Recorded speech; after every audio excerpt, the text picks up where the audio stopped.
Welcome to the second Friday night frenzy of sectional play alongside Andrew Pogar. I'm Rob Hughes. We begin tonight's show with a rematch between a pair of NCC foes and Tippecanoe County rivals McCutcheon, making the short trip to Schumann Stadium to face Lafayette. Jeff. Rob, happy Halloween to you. Happy Halloween to our fans out there. The Mavericks handed the Broncos one of their 2 losses earlier this year. Coach Ken Frauheiger's boys won the first match 38-20. That one was also on the Broncos' home turf. Coach Brian Moore of Lafayette, Jeff, not happy. His team already down 14-0 several minutes into the game, but the Broncos started to figure it out.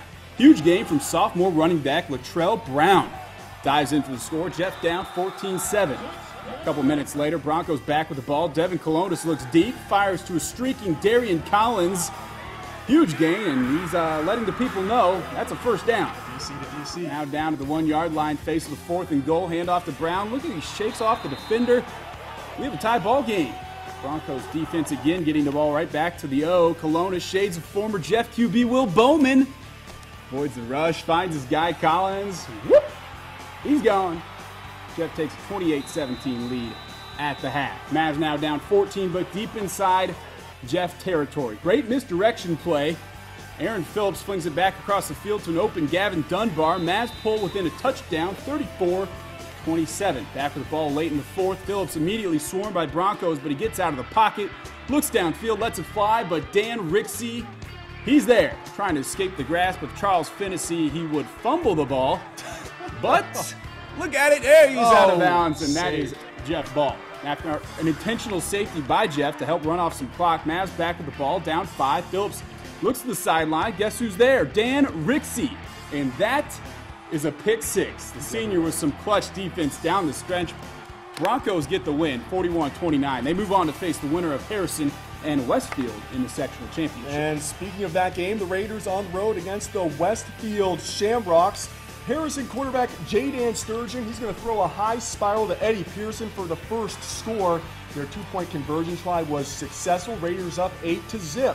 Then it's the Shamrocks. Ryan Pepio, he fires it over the middle to Milo Bean, who has a clear path 60 yards to pay dirt.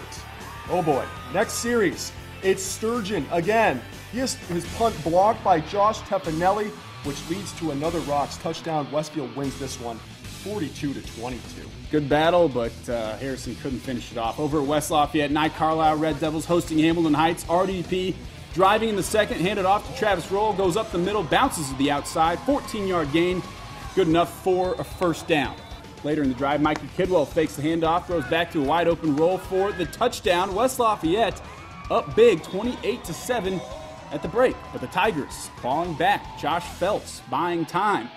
Eventually, he lets it fly into the sky, and Sterling Weatherford hauls it down for the nifty footwork. He's in. Hamilton Heights eventually cut the lead to 28-21. West Side on its own 26. They give it to Nye Carlisle on the sweep. It's about time we see him on offense. Gets the corner, and he's off to the races. Carlisle breaks an arm tackle, cuts it inside. Nye Carlisle, he's the hero. West Side wins it 34-21. Coach Shane Fry will join us later in the show. We are greeted with a rowdy crowd at the North Montgomery sectional, and for good reason. The Chargers were charging hard tonight. Even their thrower, Bailey Adams, starts us off with a big keeper. He saves his arm and picks up a Charger first down. Nice wheels there. Chargers now in the red zone. Adams is going to use his arm instead this time, and he gets it up and out to Devin Zachary for another 6 points for the home team. Now in the 4th quarter, Alex Parsons. We've been saying this kid's name all season long. He makes it look easy. He dances out of the backfield and walks 25 yards downfield before he's taken down by Bryce Bennington.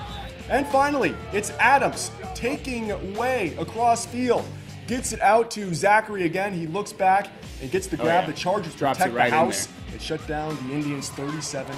A little bit of a shocker on that one. That concludes the first half of the frenzy. 4 games down, 5 more to go. Coming up, we'll make stops at Clinton Prairie, Pioneer, Winnemac. And Central Catholic. The Knights record their 12th straight win, but more importantly, they make it to the sectional championship. The Friday night frenzy continues after the break. Stay with us.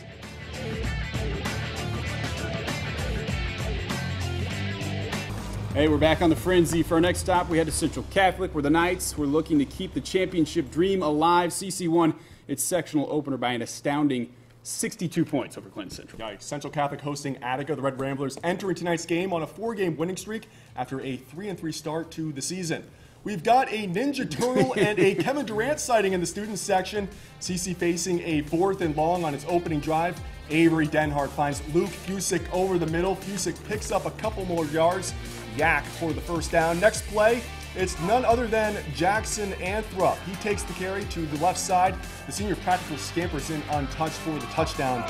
Next, CC drive, rinse and repeat. They hand it off to Anthrop. This time he patiently waits for a lane to open, and he gone. Takes it to the house for 15 yards out. Time for someone else to get the shine. Brandon Yagi gets the carry. He bounces a pair of would-be tacklers and absorbs another as he rumbles in for the score. Make it 21-zip Knights.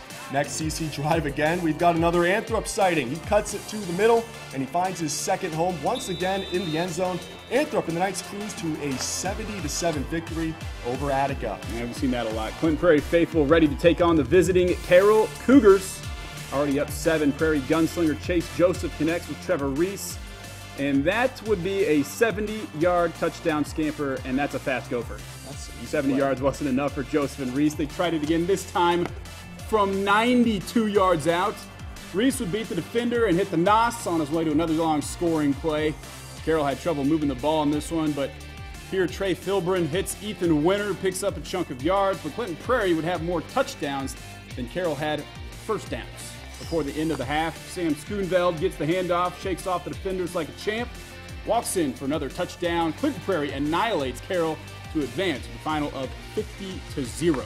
Ladies, we head to the pit. Pioneer hosting South Newton. A lot of offense in this one. We pick up the action in the second quarter, trailing 36-7. John Dafsick finds Neil Geswin for the Rebel touchdown. That cuts the deficit to 22 points. Pioneer just too tough, though. Running the wing T offense, ensuing possession. Peyton Smith on the counter, and he gone. Nobody can drag me down, and nobody will. The senior rushed for 209 yards.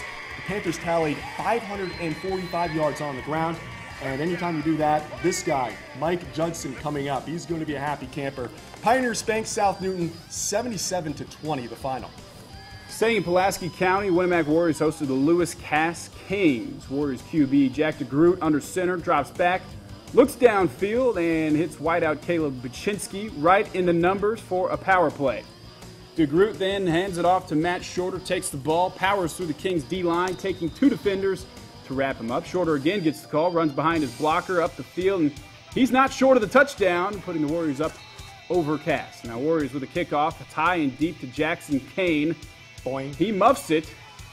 He gets a hold of it, though. It's too late. Warrior defense meets him on the spot, and he's down. Kings QB Alec Urett under center, hands it off to running back Connor Zeck. Oh, look at him go. Breezing through there for about a 12-yard pickup. 4th down just before the half. Cass runs a counter play by Isaac Schaefer, who gets tackled. But wait, did he toss the ball? Bag of tricks paid off for Lewis Cass. They defeat Winnemac in overtime, 21-14. Over in Petersburg, the Mustangs were hosting the Eagles. Looks like we don't have those highlights at the moment. We're going to try to get that, though. But if we don't have it, you will get to see Coach Shane Fry of the West Lafayette Red Devils talking about a big win tonight to stay alive in the state playoffs. We'll be right back.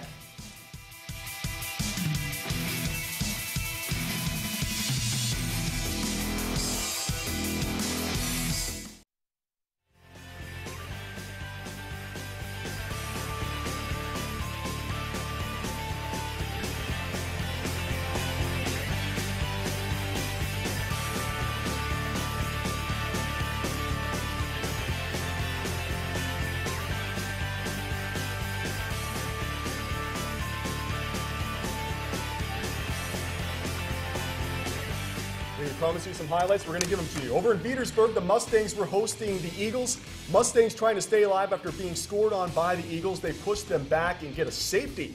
They put 2 up on the board, getting psyched, but it just doesn't get them too far. South Putnam is then going to flip the scoring switch. Kyle Schaefer gets the ball and he marches downfield. He shakes 1 tackle, almost takes out our camera guy, Ryan. He's all right. It's always dangerous. He picks up a first down. Next play, it's going to be Dylan Wood in the red sleeves running for that pylon. But the assassin, Jake Van Cleve, comes out of nowhere and cuts the wood down. Timber just inches from the end zone. Schaefer then gets the ball. He finds his hole, but he gets wrapped up like a Christmas present. We're almost there. Still got Halloween to go. But he comes down and just barely gets in the clear. The Mustangs fight hard, but are outscored by the Eagles 26-14.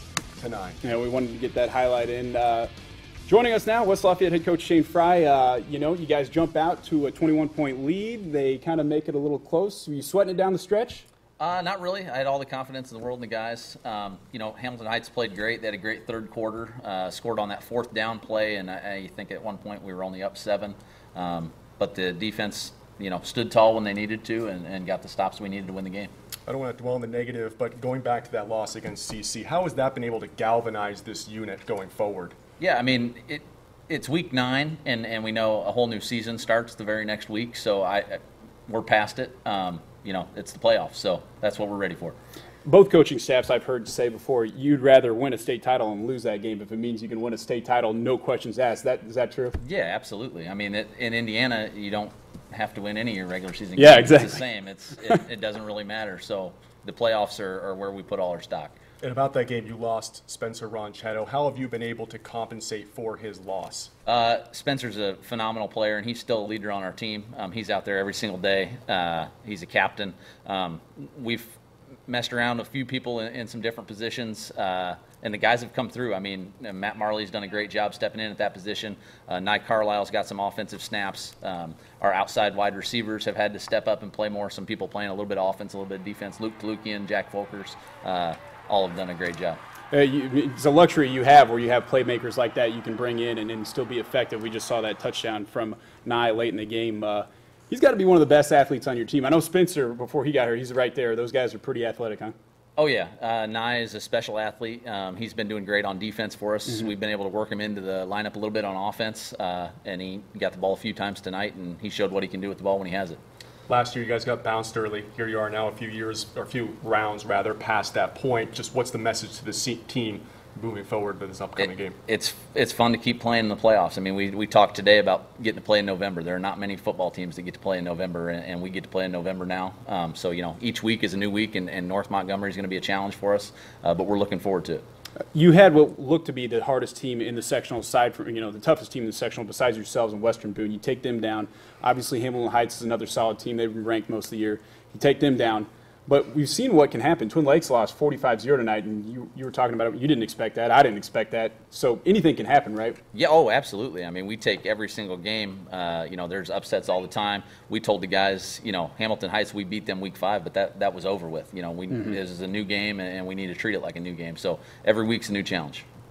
Well, Coach, thanks for joining us. That North Montgomery game, it looks like it might be more exciting than we thought. I know you're going to prepare for it like you would any other game, but thanks again for joining us. Best of luck next week. Yeah, I just want to say quick, we're thinking about you. Kathy Slaughter, our volunteer statistician, got injured tonight. A pile went over on the sidelines, and she got hurt. We're definitely thinking about you, the team, the staff.